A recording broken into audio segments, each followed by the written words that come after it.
numesc Olivia Căciuleanu, am regizat filmul categoria grea, care este în competiție la Next.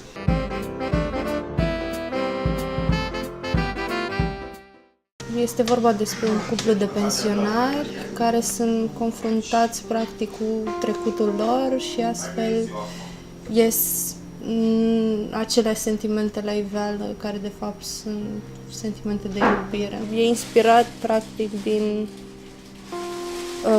viața bunicilor mei, dar cumva le-am transferat date personale de la mine lor ca să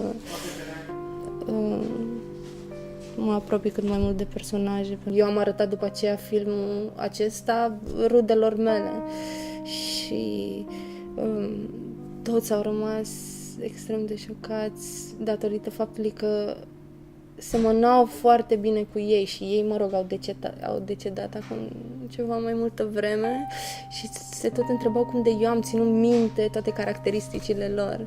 Deci semăna cu ei. Deci chiar spiritul filmului, spiritul situației reale a fost păstrată și în film.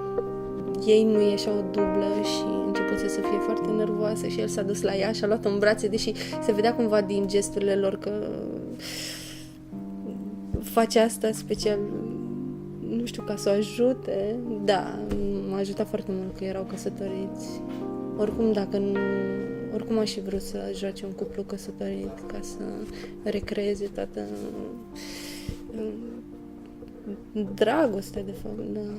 Masa nu era în scenariu că o să se rupă, dar era în scenariu faptul că ea se simte rău și el în momentul acela îi schimbă complet personalitatea față de ea și se vede că se iubesc cumva și au nevoie unul de altul. A fost mare inspirația operatorului. M-am uitat înspre el când am văzut că continuă să filmeze, am zis asta e, o folosim, nu înlocuim masa, clar, pe asta mergem și aia a fost.